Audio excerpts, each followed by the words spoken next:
Comment devenir plus fort tout en étant blessé? C'est le sujet qui va être abordé aujourd'hui dans cette vidéo, mais je te vois venir. Tu vas me dire, mais Victor, comment c'est possible de progresser si on est blessé? Ben reste jusqu'au bout, tu vas voir que c'est assez simple et plutôt logique en fait.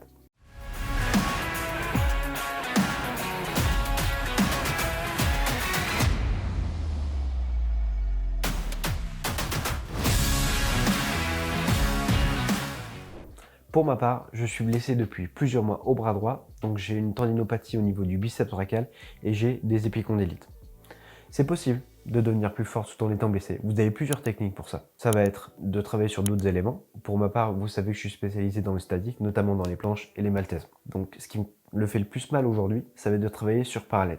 Donc c'est simple, j'ai priorisé le sol. Comme ça, moi, ça va me permettre de me diversifier encore plus au niveau de mes combos, mais ça va aussi me permettre de devenir plus fort.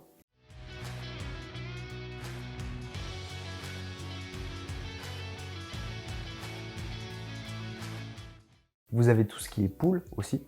Donc je vais continuer à améliorer mon front. Donc je vais travailler beaucoup en pull-up et en touch. Comme ça va augmenter mon endurance, mon explosivité et ma force. Et je vais pouvoir faire un peu plus de combos.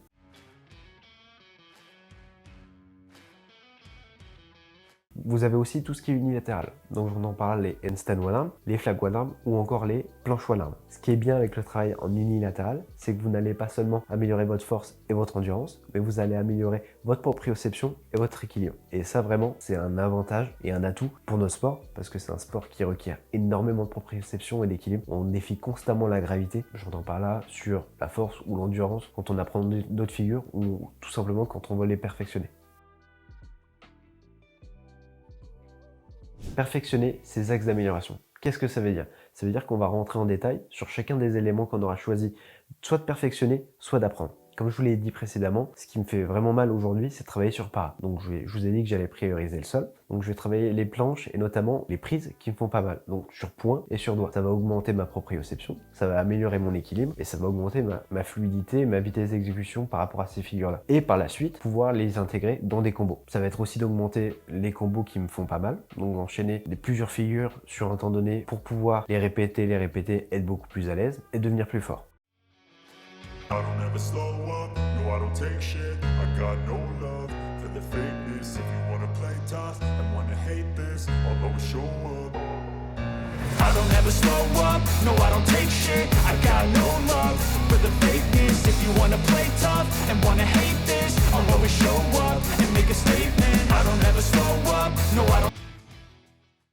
Pareil pour le front. Je vous ai dit précédemment que c'est un élément sur lequel je veux vraiment m'améliorer pour pouvoir être le plus diversifié possible et le plus à l'aise possible. Pour ça, j'aurai besoin de programmes spécifiquement dédiés à cet élément-là. Pour le coup, je vais m'entraîner en pyramide. C'est quelque chose qui fonctionne bien sur moi. J'ai eu des résultats assez rapides et assez constants, donc je continue dans cette lancée-là. Que ce soit pour le touch ou les pull-ups. Vous avez les combos aussi. Ça, c'est un bon moyen pour augmenter son endurance, son explosivité et sa force. Enchaîner les combos est le plus diversifié possible. Pourquoi? Parce que vous allez être en dehors de votre zone de confort, vous n'allez pas répéter à chaque série le même combo, donc vous allez travailler davantage votre système nerveux. Vous allez dépenser plus d'énergie, ça je suis d'accord, mais vous allez devenir plus fort par la suite et beaucoup plus rapidement. Vous avez aussi le renforcement musculaire, que ce soit en musculation ou au poids du corps. On a vu précédemment qu'il était possible de devenir plus fort tout en étant blessé, soit en apprenant de nouvelles figures, ou soit en perfectionnant d'autres. Mais dans les deux cas, il va falloir faire du renforcement en parallèle. Si vous voulez obtenir des résultats constants, rapides, et surtout, sans vous blesser davantage, et à d'autres endroits. Dans mon cas, je me suis pas beaucoup blessé. Ça fait maintenant plus de 9 ans que je fais de la calisthénie. Je me suis pas beaucoup blessé parce que j'ai toujours fait du renforcement. Au poids du corps parce que c'est quelque chose que j'adore et où j'y trouve mon compte. Mais j'ai toujours dédié des entraînements spécifiquement pour ça. Traction, pompe, ciblé, bien évidemment, selon les groupes musculaires que je souhaite travailler. Dips, voilà, donc des circuits training, du set and rep. Je variais aussi le type d'entraînement, justement pour pas forcément que ça se transforme en routine et puis pour pouvoir toujours augmenter et upscaler ma force et mon endurance, pas stagner tout simplement, mais ça va être primordial si vous allez vouloir travailler d'autres éléments. Pour le flag, vous allez devoir notamment travailler la souplesse, que ce soit par exemple les dorsaux ou la sangle abdominale. Ça va être primordial si vous voulez progresser rapidement et si vous ne voulez pas vous blesser. Est-ce qu'il faut cesser toute activité ou arrêter l'élément en question? En fait, ça dépend. Il n'y a pas de bonne ou de mauvaise réponse. Ça va dépendre uniquement dans l'état de laquelle votre blessure se trouve. Pour ma part, ce qui me fait le plus mal, c'est de travailler sur parallèle et certains combos en planche. Donc je vais prendre un élastique, il me semble que c'est le 25 kg. Là où je peux encore travailler sur parallèle. Je peux enchaîner des presses, je peux enchaîner des push-ups. Difficilement, pour le moment, je ne peux pas me délester et utiliser un élastique moins résistant. Il faut que je reste à cet élastique-là. Pareil, je vais faire de longs combos sous tension, c'est-à-dire que je vais enchaîner des combos longs et intenses. Fixez-vous une échelle de 1 à 10, n'essayez de pas dépasser 3, 4 ou 5 grand maximum. Mais le but, c'est justement de ne pas surcharger votre tendon qui lui-même est déjà inflammé. Donc ça, ce serait contre-productif. Le but, c'est vraiment de toujours donner à votre tendon de l'activité. C'est pour ça qu'on utilise beaucoup d'élastique pour justement pas infliger ça à votre tendon qui est déjà blessé. De toute façon, vous allez le sentir lors de votre rééducation. Aujourd'hui, j'utilise un élastique de 25 kg, mais dans quelques semaines, peut-être quelques mois, je vais peut-être utiliser un élastique de 15 kg.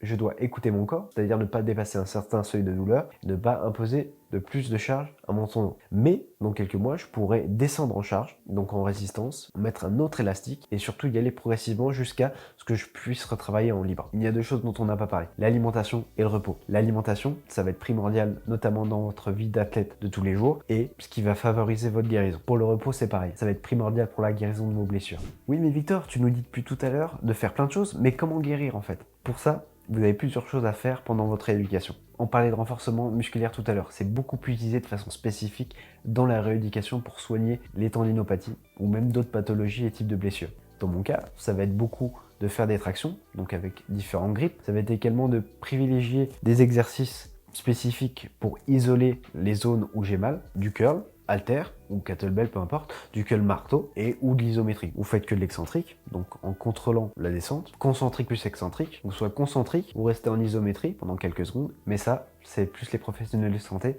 comme les kinés du sport, qui vous diront quoi faire. Et surtout comment bien le faire. En parlant de kiné, vous allez avoir la rééducation en kinésithérapie. Donc je ne vais pas rentrer dans les détails, je vais juste vous donner deux exemples. Donc ça va être le ponçage, donc le fait de masser spécifiquement un point dans la zone douloureuse, ou les ondes de choc. Pareil, avec l'aide d'un appareil, ça va être d'envoyer plein d'impacts très rapidement dans un temps donné sur le point en question. On arrive maintenant à la fin de cette vidéo, j'espère qu'elle t'aura plu. N'hésite pas à la liker, la partager ou la commenter. Tu vois qu'il était possible de devenir encore plus fort tout en étant blessé. Ça va être juste être un gros travail assez minutieux autour de tes blessures et des éléments qui te font mal. De part de l'apprentissage de nouveaux éléments, le perfectionnement des éléments et figures déjà acquis, et surtout le renforcement musculaire pour augmenter la force et ton endurance. Encore une fois, il est très important d'écouter son corps et d'y faire attention. Consulte des professionnels de santé qui sauront t'aiguiller. Fais attention à l'intensité, fais attention à la charge de travail pendant tes séances. C'est très important, ne va pas te blesser davantage ou de créer de nouvelles blessures. Implémente un programme structuré lors de tes entraînements pour pouvoir continuer quand même à t'améliorer tout en étant blessé, qui va te permettre justement de te libérer d'une frustration et de pouvoir rester motivé. C'est hyper important. Quant à moi, je te dis à bientôt pour de nouvelles vidéos.